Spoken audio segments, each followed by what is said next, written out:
Assalamu alaikum wa rahmatullah, and welcome to the second segment of Finding Me on the Itv Networks. And today a very special edition to discuss the genocide in Gaza and to show you what the Western mainstream media actually does not want you to know. The question now is, what exactly is the South African government prepared to do to push for the isolation of the Israelis and the apartheid state? To date, the South African government has not echoed the call by the ANC and its tripartite alliance to act against Israel in the same way that the ANC expected of international states to do for them when they were in the liberation struggle. Pretoria is aware that what is happening in Gaza is far worse than what happened during the apartheid years.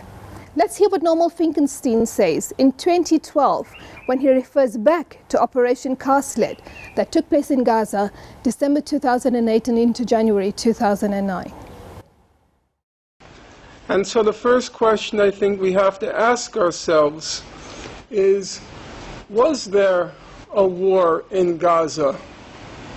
And that's actually an important question, because Israel justified the death and destruction in Gaza by saying that it confronted, and now I'm using its phrase, an asymmetric war in Gaza.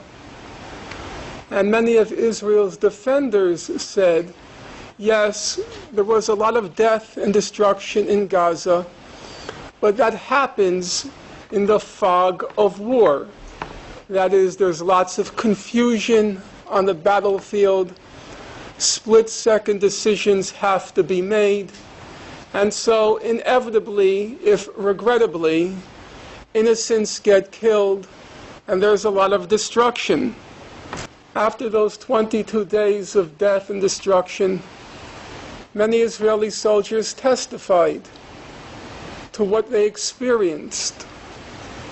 So let me quote them.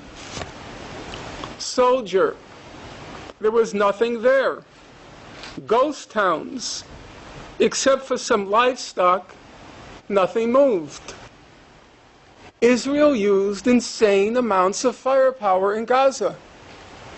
Israel used insane amounts of firepower in Gaza. The soldiers were interviewed separately. They weren't cueing each other, but the same word leapt to mind for each soldier. Insane amounts of firepower in Gaza. No enemy in the field, no battles, no Arabs to be seen, Arab fighters to be seen anywhere, but they're using insane amounts of firepower. What did Israel do with the white phosphorus? Human Rights Watch wrote a report called Rain of Fire. It said that Israel repeatedly exploded white phosphorus munitions in the air over populated areas, killing and injuring civilians and damaging civilian structures. They dropped the white phosphorus on a school, a market, a humanitarian aid warehouse. They dropped it on Al-Quds Hospital. They dropped it on Al-Wafa Hospital. The hospitals, said Human Rights Watch, were clearly marked, and there does not appear to have been fighting in that immediate area. What happened in Gaza was not a war, and each time any of you uses the locution war to describe what happened in Gaza, you become an agent, wittingly or unwittingly. You become an agent of Israeli propaganda. There was no war in Gaza. There was a massacre in Gaza. 1,400 Palestinians were killed, of whom up to 4/5 were civilians. 358 were children. 13 Israelis were killed, of whom 10 were combatants, and half of the combatants were killed inadvertently by other Israeli soldiers, friendly fire. So 100 Palestinians were killed for each Israeli. 400 Palestinian civilians were killed for each Israeli civilian. Those are not the statistics of a war. Those are the statistics of a massacre. Norm Finkelstein makes it clear what happened in Gaza was not a war, it was a massacre. What is happening in Gaza right now is not a war, it is a massacre. The ANC has not forgotten its history, that is for sure. But it also does not seem willing, as a majority-led government, to upset the white supremacists who control the world's media and finance, and of course a large part of South Africa's economy. Why is South Africa so afraid to do what it expected of international governments to do for the oppressed during its struggle years? In this regard, then, perhaps one could say, by maintaining ties with the racist Israeli state politically, economically, and diplomatically, South Africa is perhaps complicit in the Israeli war crimes, occupation, apartheid, and colonialism. What has South Africa got to say about Israeli aggression and racist insults on Africans inside of Israel? Let's listen to what David Sheen, a reporter for Haaretz.com, says about this.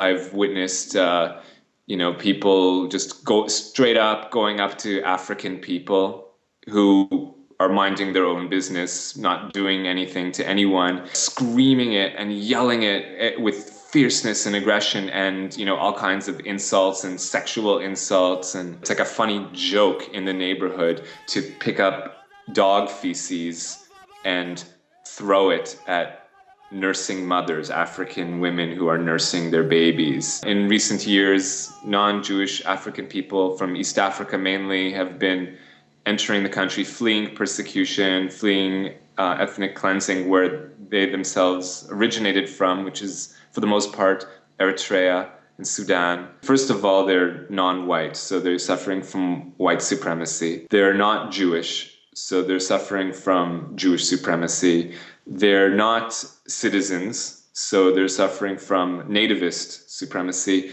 and they're impoverished. They come with nothing on them. They're the least empowered population in the country and the most vulnerable. Go back to Sudan. Don't forget.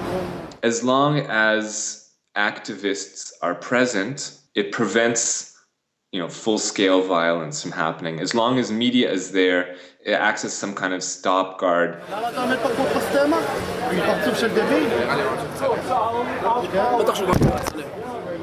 He's saying, why am I?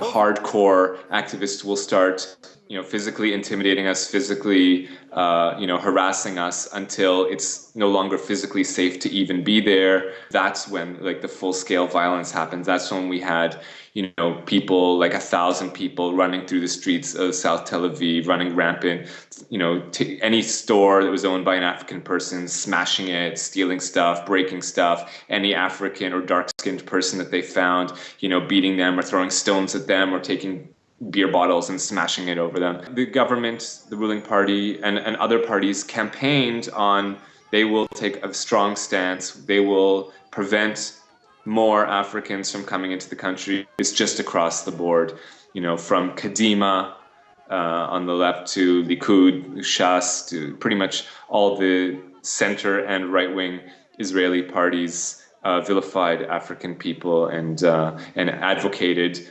expelling them from the country or putting them into internment camps to remove them from the Israeli streets. A statistic that was published 1 week after the pogrom or anti-African riots of May 23rd, something like 52% of Jewish Israelis agreed with a member of Knesset's characterization of African asylum seekers as a cancer in the country. If you can think, essentially cancer is the #1 killer of people in at least the developed world, in the Western world, and including in Israel. And here you have a characterization of an entire population of people as being the national equivalent of cancer. Part of the reason at least, why it's so easy for that to become the knee-jerk government response and people's response is that for generations already, that has been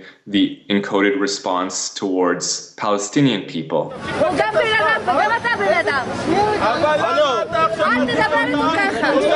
There are Israelis who are trying to come to the aid of African people, but those Israelis are viewed by a majority of the population as traitors. At the anti-African rallies we documented, one figure was ubiquitous, a member of Knesset named Michael Ben Ari. In August 2010, we interviewed him at his Knesset office. יש להם שם בית. מה זה גירוש? איזה גירוש? הם שווים הביתה. כל מדינה בעולם מתוקנת הייתה עושה את זה. נהפוך להיות מדינת הגירה, אבל יש כאלה שעוינים את המדינה. ולכן הם רוצים להפוך אותה למדינת אזרחי כל העולם. נביא לפה 1,000,000 אפריקאים, 500,000 פיליפינים, 2-3 מיליון סינים, ושלום על ישראל. למה זה מאיים שיהיו פה 1,000,000 אפריקאים? זה מאיים כי לא תהיה פה מדינה יהודית. המדינה שלנו, תקשיב, המדינה שלנו שונה ממדינות אחרות. המדינה שלנו היא מדינה יהודית ודמוקרטית. זה איזון מאוד מאוד לא פשוט, זה יכול להיות תרתי סתרי במקומות מסוימים. זאת אומרת, דברים סותרים זה את זה במקומות מסוימים. במידה ותביא לפה 1,000,000 אפריקאים, היא תחדל מלהיות יהודית. אנחנו נלחמים, לדוגמה, בתופעה של התבוללות. בעולם ישנה התבוללות של 70-80% במקומות מסוימים בעולם. זאת אומרת, עם ישראל הולך לאיבוד. לי עם ישראל יקר. Earlier in the year, at an anti-African rally in Tel Aviv that was attended by thousands, Ben Ari was joined by lawmakers from the governing Likud party and other mainstream politicians.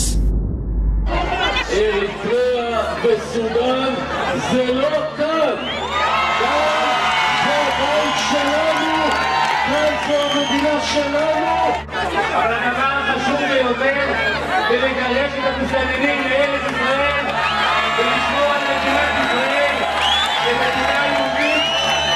חברים, אני היום במליאה אמרתי, הסודנים הם סרטן בגוף שלנו.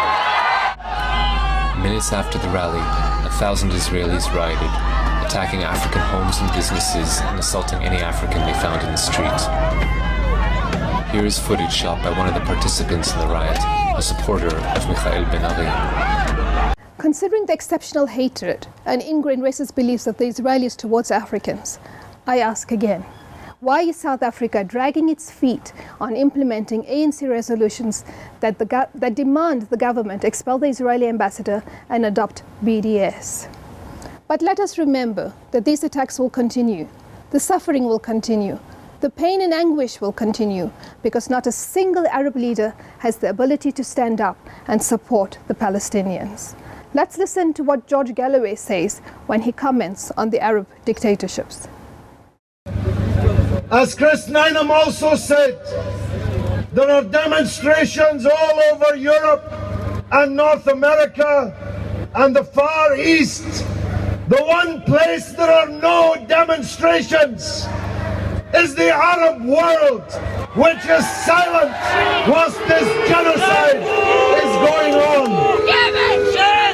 And the reason for that is that the corrupt kings and the puppet presidents of the Arab world would shoot their people down if they came out to demonstrate.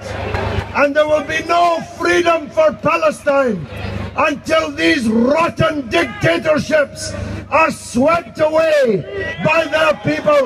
And may God bless those. Having heard the voices and pleas of the Palestinians, the voices and pleas of the South African citizens as they have been protesting at Durban, in Sandton, in Cape Town, and in Durban and in front of the Israeli embassy in the coming weeks, I ask again, where is the moral courage of our leaders in South Africa? And when will the Arab populations hold their lackey leaders to account? Stand up, people. Stand up and be counted. I want to play out with the voices of the Palestinians.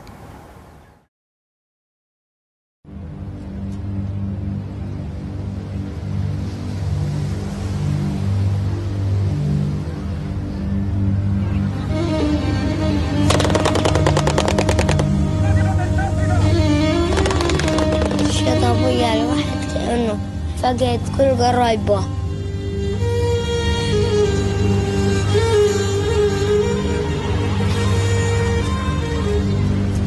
حياة صعبة كثير يعني. تخيلت يوم الاجتياحات، تخيلت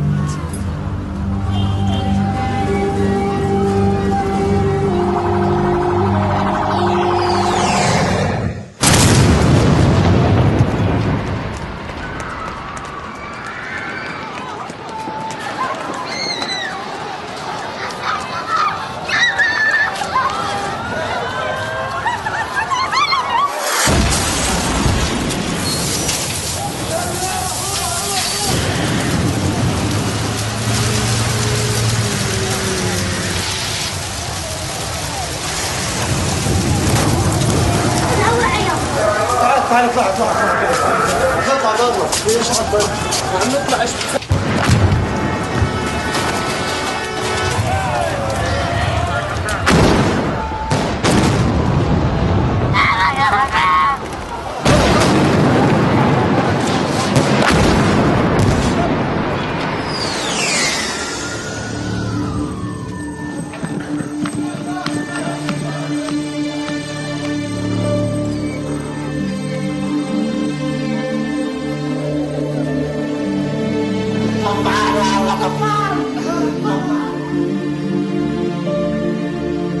كنت أتمنى